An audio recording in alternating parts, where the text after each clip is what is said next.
வேத ஆராய்ச்சி நிகழ்ச்சிக்காக காத்திருக்கிற உங்களை இயேசு கிறிஸ்துவின் இன்ப நாமத்திலே வாழ்த்தி வரவேற்கிறோம்.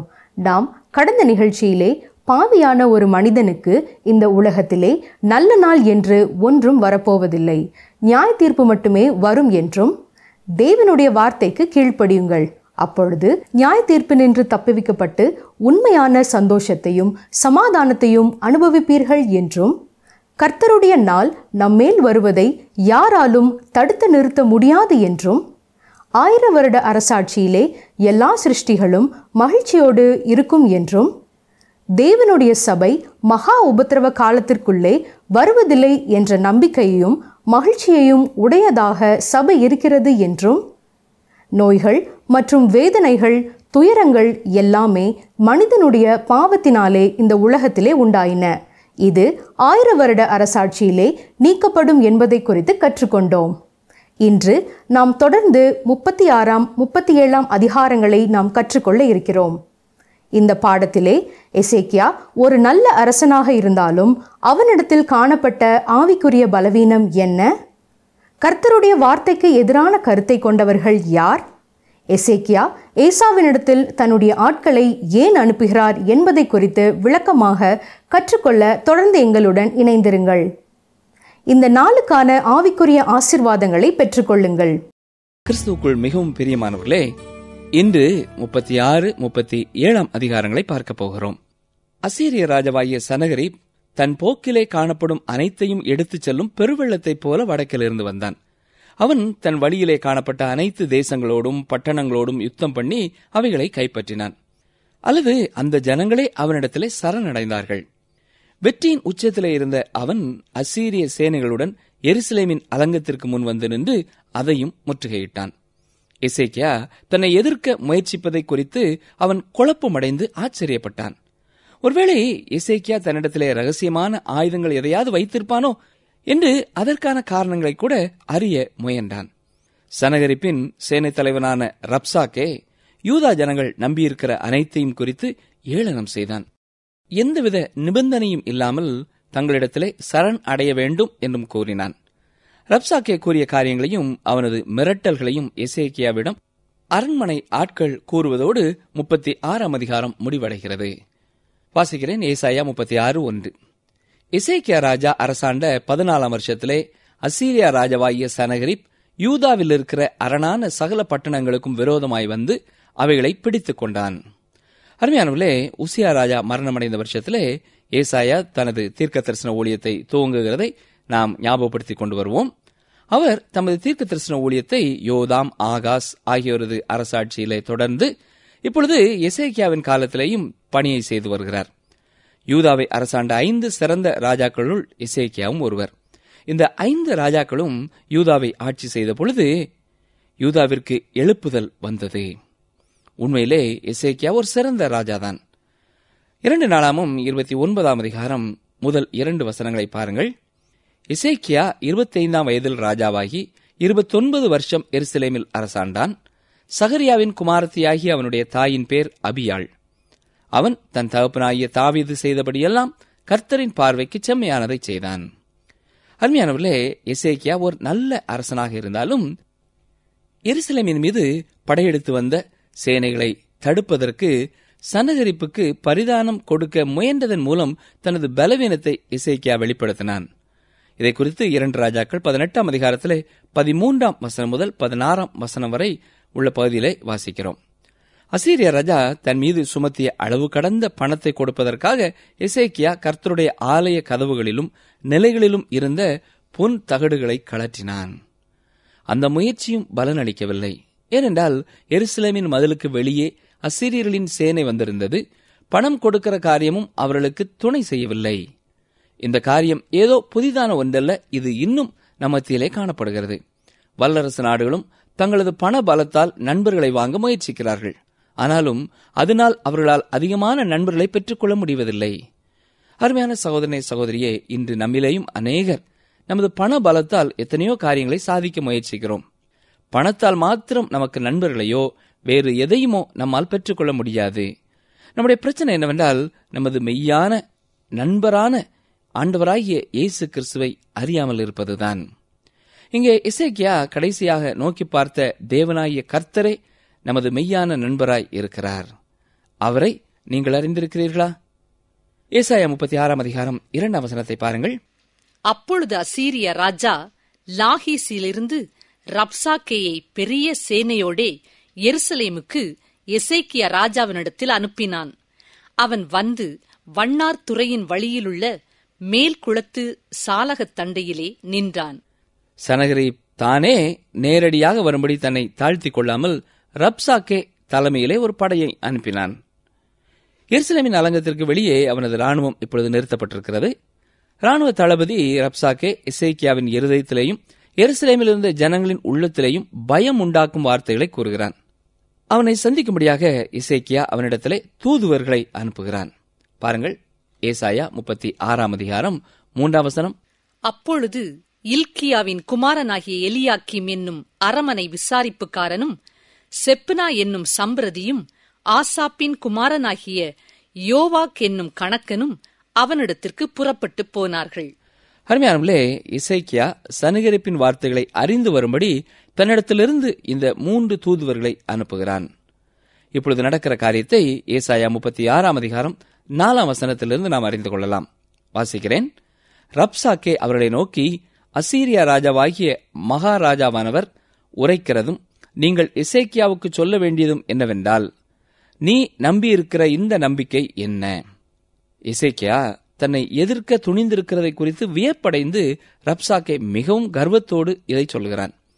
எசேக்கியா நம்பிக்கொண்டிருக்கிற ரகசிய ஆயுதங்களை அவன் அறிந்திட விரும்பினான். ஒருவேளை எகிப்தை எசேக்கியா நம்பியிருக்கக்கூடும் என்பதாக முதலாவது ரப்சாக்கே கருதினான். பாருங்கள், ஏசாயா 36:6. இதோ நெறிந்த நாணல் கோலாகிய அந்த எகிப்தை நம்புகிறாய். அதின்மேல் ஒருவன் சாய்ந்தால் அது அவன் உள்ளங்கையில் பட்டுருவிப்போம். எகிப்தின் ராஜாவாகிய பார்வோன் தன்னை நம்புகிற யாவருக்கும் அப்படியே இருப்பான்.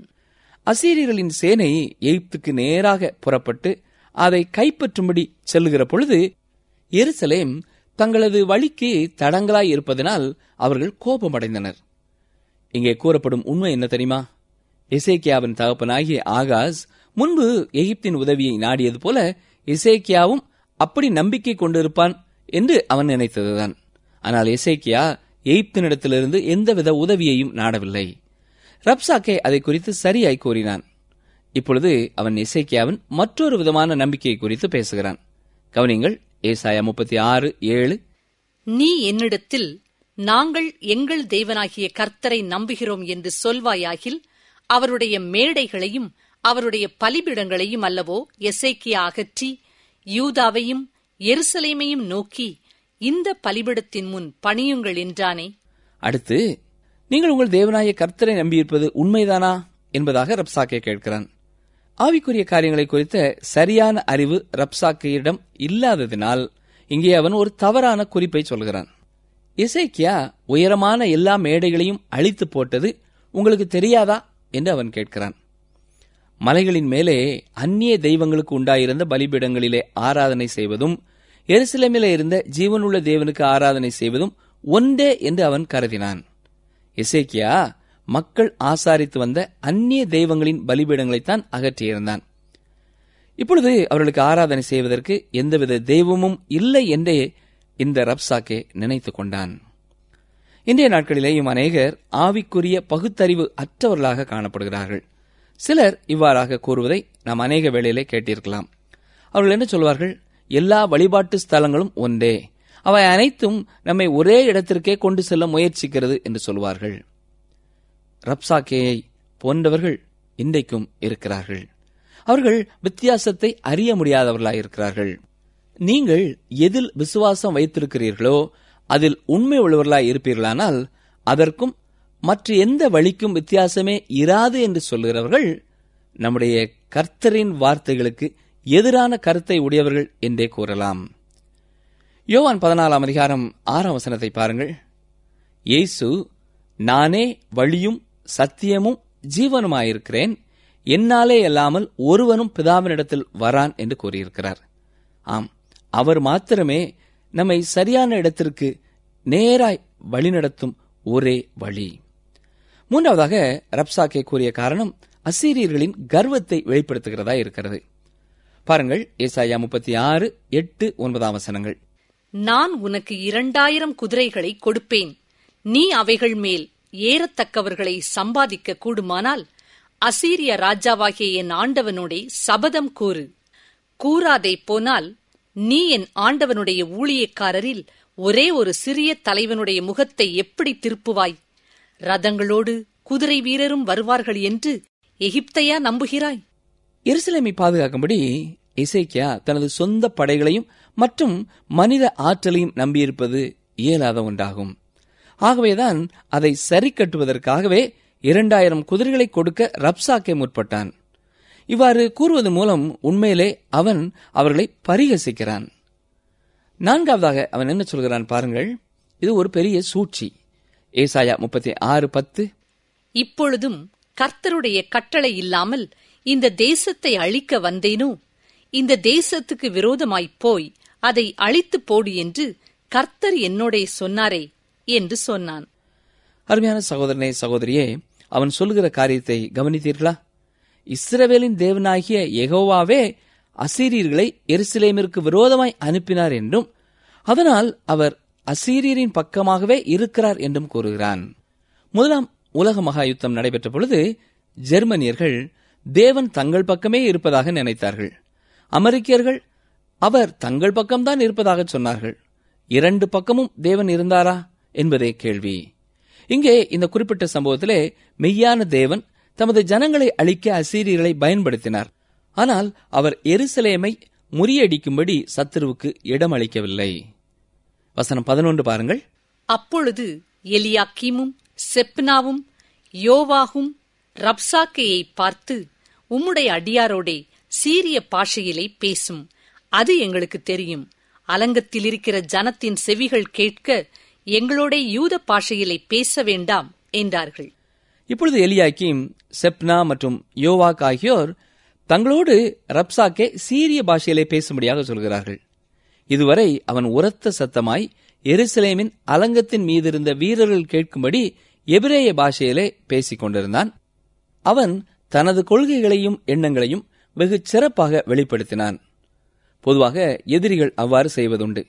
அவன் இப்பொழுது முன்பை விட மிகவும் உரத்த குரலிலே அலங்கத்தின் மீதிருந்த வீரர்கள் மூலமாக எருசலேமில் இருந்த மக்களுக்கு இந்த காரியங்கள் தெரிய வரும்படி தங்கள் எண்ணத்தை வெளிப்படுத்தினான். இதை இஸ்ரவேல் ஜனங்கள் அறிந்து கொள்ள வேண்டும் என்று அவன் சத்தமாய் சொன்னான். ஏசாயா 36:18-20 பாருங்கள். கர்த்தர் நம்மை தப்புவிப்பார் என்று உங்களை போதனை செய்ய எசேக்கியாவுக்கு செவி கொடாதிருங்கள். ஜாதிகளுடைய தேவர்களில் யாராவது தங்கள் தேசத்தை அசீரிய ராஜாவின் கைக்கு தப்புவித்ததுண்டோ? ஆமாத், அர்பாத் பட்டணங்களின் தேவர்கள் எங்கே? செப்பர்வாயிமின் தேவர்கள் எங்கே? அவர்கள் சமாரியாவை என் கைக்கு தப்புவித்ததுண்டோ? கர்த்தர் எருசலேமை என் கைக்கு தப்புவிப்பார் என்பதற்கு அந்த தேசங்களுடைய எல்லா தேவர்களுக்குள்ளும் தங்கள் தேசத்தை என் கைக்கு தப்புவித்தவர் யார் என்று ராஜா சொல்லுகிறார் என்றான். மற்ற ஜாதிகளின் தேவர்களிலே ஒருவரும் தங்கள் ஜனங்களை தப்புவிக்க முடியவில்லை என மிகவும் கர்வத்தோடு அவன் பேசினான். அப்படி இருக்க இஸ்ரவேலர்கள் யெகோவாவாகிய தேவன் எருசலேமை ரட்சிக்கும்படி ஏன் எதிர்பார்க்க வேண்டும் என்பதாக சொல்கிறான். அவன் தேவனை மற்ற தெய்வங்களுக்கு சமமாக கருதினான். கடைசியாக எசேக்கியாவின் தூதுவர்கள் எசேக்கியாவிற்கு மறு செய்தி கொண்டு வருகிறார்கள். வசனம் 22. அப்பொழுது இல்கியாவின் குமாரனாகிய எலியாக்கீம் என்னும் அரமனை விசாரிப்புக்காரனும் செப்னா என்னும் சம்பிரதியும் ஆசாப்பின் குமாரனாகிய யோவாக் என்னும் கணக்கனும் வஸ்திரங்களை கிழித்துக் கொண்டு எசேக்கியாவினிடத்தில் வந்து ரப்சாக்கேயின் வார்த்தைகளை அவனுக்கு அறிவித்தார்கள். தூதுவர்கள் இந்த துக்ககரமான வார்த்தைகளை எசேக்கியாவினிடத்திலே அறிவிக்க வருகிறார்கள். இங்கே வஸ்திரம் என்ற சொல் மனிதனது மதிப்பையும் மகிமையையும் குறிக்கிறது. ஆள் பாதி ஆடை பாதி என்று கூறுவதுண்டு. இந்த இடத்திலே அவர்கள் தங்கள் வஸ்திரங்களை கிழித்துக் கொண்டு திரும்புகிறார்கள். இது அவமானத்தையும் தாழ்மையையும் வெளிப்படுத்துகிறது. இவர்கள் மன சோர்வடைந்து நம்பிக்கை இழந்த மனிதர்களாக இந்த செய்தியை எசேக்கியாவிற்கு கொண்டு வருகிறார். இந்த செய்தியை கேட்ட எசேக்கியா என்ன செய்கிறான் பாருங்கள். ஏசாயா 37 1 வசனம். ராஜாவாகிய எசேக்கியா அதைக் கேட்டபோது தன் வஸ்திரங்களை கிழித்து இரட்டு உடுத்துக்கொண்டு கர்த்தருடைய ஆலயத்தில் பிரவேசித்து, அருமையானவர்களே, தன்னிடத்திலே வந்த செய்தியாளர்களின் செய்தியை கேட்டதும் எசேக்கியா செய்கிற காரியம் அவன் ஒரு விசுவாசமுள்ள மனிதன் என்பதை வெளிப்படுத்துகிறது. தன்னுடைய இயலாத நிலையிலே அவன் தேவனிடத்திலே திரும்பி தேவனுடைய ஆலயத்திற்கு செல்கிறான். ஒருவேளை நம்முடைய வாழ்க்கையிலேயும் நம்மால் ஒன்றுமே செய்யக்கூடாதபடியான இக்கட்டுகள் நேரிடுகிற பொழுது விசுவாசிகளாகிய நாம் யாரை நாடி செல்கிறோம்? யாரிடத்திலே திரும்புகிறோம்? எசேக்கியாவைப் போல தேவனிடத்திற்கே திரும்புகிற அல்லது திரும்பிய நிலை நம்மிடத்திலே உண்டா என்று பாருங்கள். ஒருவேளை இந்நாட்களிலேயும் உங்களால் முடியாத ஏதாவது ஒரு சூழ்நிலையிலே நீங்கள் இருக்கிறீர்கள் என்றால், இதுவரை தேவனை தேடவில்லை, அவரை சார்ந்து கொள்ளவில்லை என்றால், இன்றே அவரை தேடுங்கள், அவரை சார்ந்து கொள்ளுங்கள். அவர் மட்டுமே உங்களுக்கு உதவி செய்ய முடியும். இப்பொழுது எசேக்கியா தனது தூதுவர்களை ஏசாயா தீர்க்கதரிசனிடத்திலே அனுப்புகிறான். இதைத்தான் 2ஆம் வசனத்திலே நாம் பார்க்கிறோம்.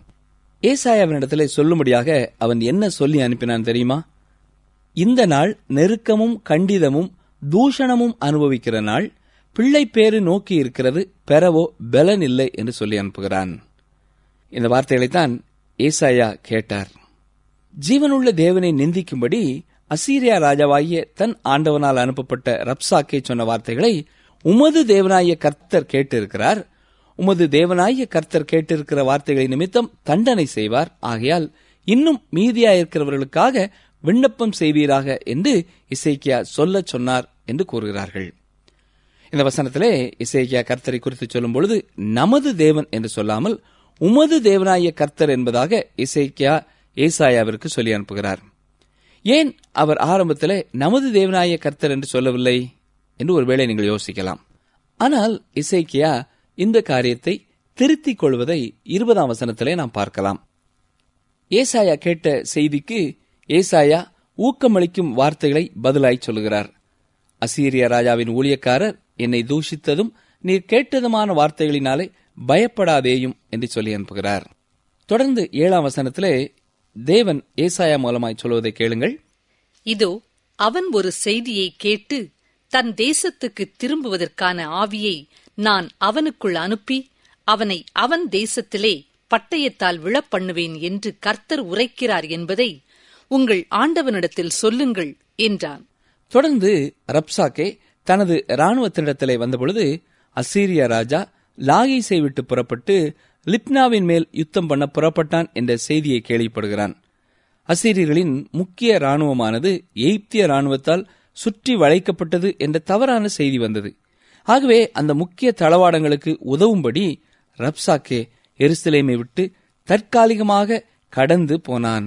ஆனால் மீண்டும் வருவேன் என்று சனகரிப்பால் எசேக்கியாவுக்கு எழுதப்பட்ட கடிதத்தை அவன் கொடுத்து சென்றான். அந்த கடிதத்தில் சொல்லப்பட்ட செய்தி தேவனது விடுதலையில் எசேக்கியாவிற்கு இருந்த விசுவாசத்தை சற்று ஆட்டம் கொள்ள செய்தது. பாருங்கள், ஏசாயா 37:10. நீங்கள் யூதாவின் ராஜாவாகிய எசேக்கியாவுக்கு சொல்ல வேண்டியது என்னவென்றால், எருசலேம் அசீரிய ராஜாவின் கையில் ஒப்புக் கொடுக்கப்படுவதில்லை என்று நீ நம்பியிருக்கிற உன் தேவன் உன்னை எத்த ஒட்டாதே. தொடர்ந்து 11-12 வசனங்களையும் பாருங்கள். இதோ அசீரிய ராஜாக்கள் சகல தேசங்களையும் சங்கரித்த செய்தியை நீ கேள்விப்பட்டிருக்கிறாய். நீ தப்புவாயோ?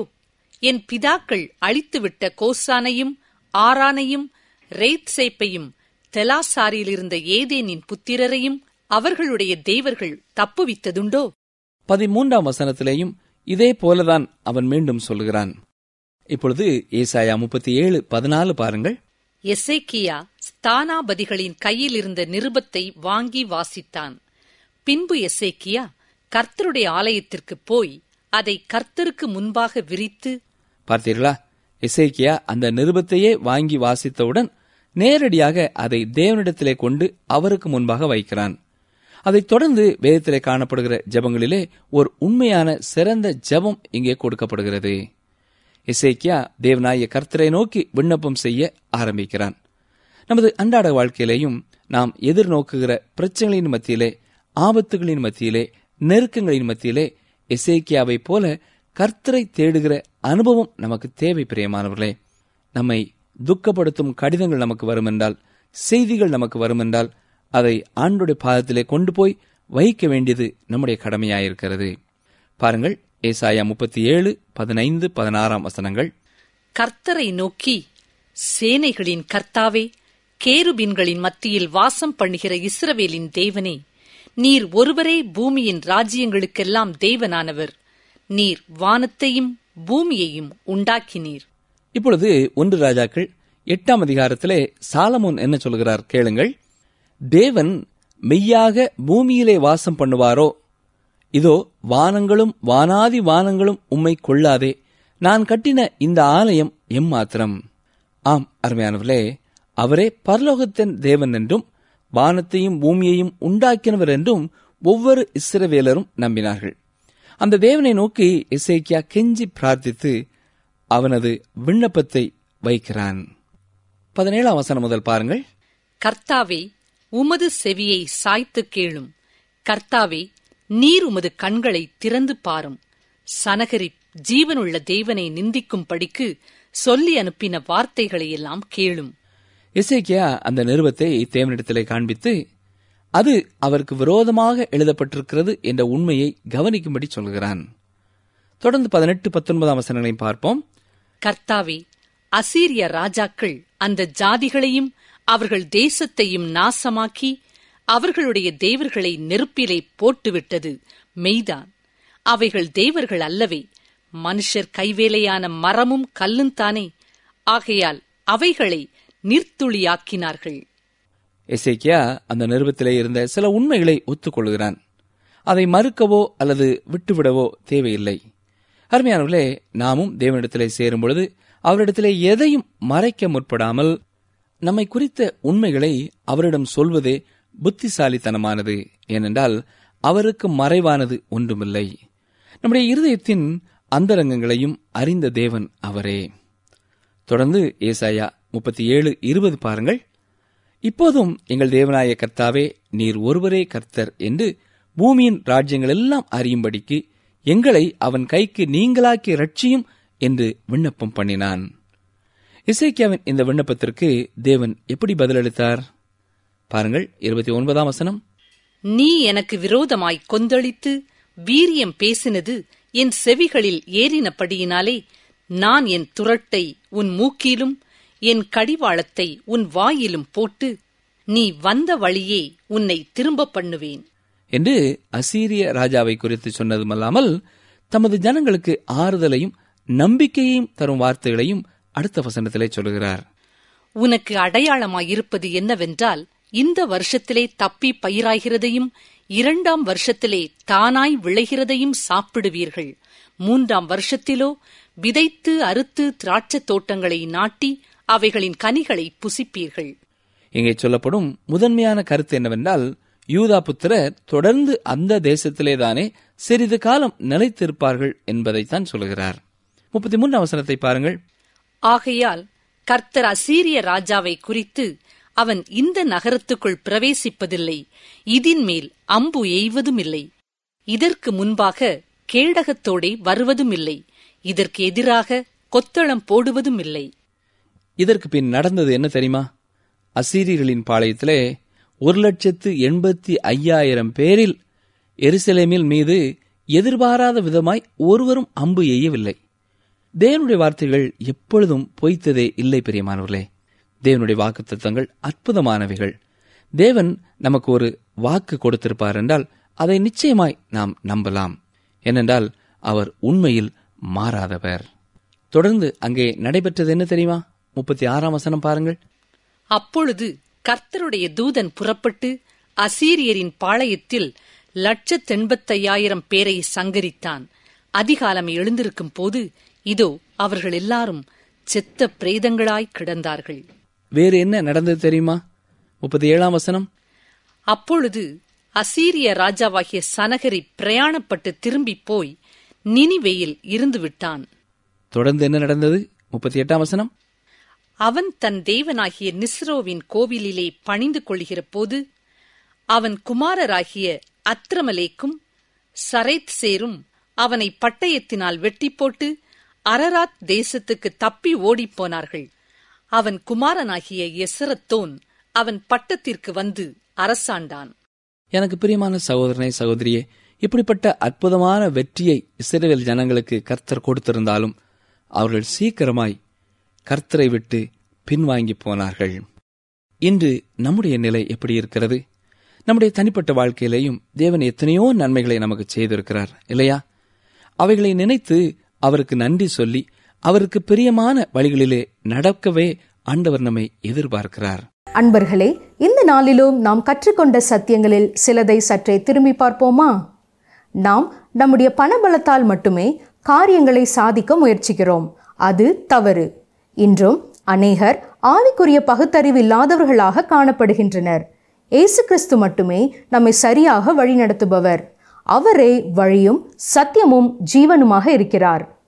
எசேக்கியாவின் காலத்தில் வஸ்திரம் என்ற சொல் மனிதனின் மதிப்பையும் மகிமையையும் குறிக்கிறது. நமக்கு இக்கட்டுகள் நேரிடுகிற போது விசுவாசிகளாகிய நாம் எசேக்கியாவை போல தேவனிடத்திற்கு திரும்ப வேண்டும். நாம் தேவனிடத்தில் சேரும்போது அவரிடத்தில் எதையும் மறைக்க முற்படாமல் நம்மை குறித்து உண்மைகளை அவரிடத்தில் நாம் அறிக்கை செய்ய வேண்டும். ஏனென்றால் அவருக்கு மறைவானது ஒன்றுமில்லை. தேவனுடைய வாக்குத்தத்தங்கள் அற்புதமானவைகள். அவைகள் ஒருபோது தவறுவதே இல்லை. தேவன் நமக்கு கொடுத்த வாக்கை நிச்சயமாக நம்பலாம். அவர் உண்மையில் மாறாதவர். தேவன் நமக்கு செய்த நன்மைகளை நாம் நினைத்து அவருக்கு நன்றி சொல்லி அவருக்கு பிரியமான வழியிலே நடக்க வேண்டும். இந்த நாளிலும் நீங்கள் கற்றுக்கொண்ட பாடங்கள் உங்கள் ஆவிக்குரிய வாழ்க்கைக்கு அதிக ஆசீர்வாதமாக இருந்திருக்கும் என்று நம்புகிறோம்.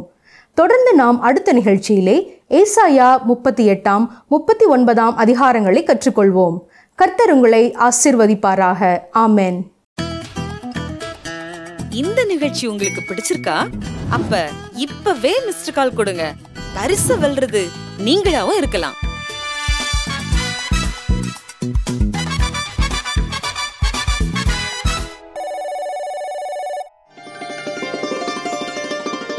நன்மையினால் உன் வாயை திருப்தியாக்குகிறார். கழுகுக்கு சமானமாய் உன் வயது திரும்ப வால வயது போலாகிறது. சங்கீதம் 103:5.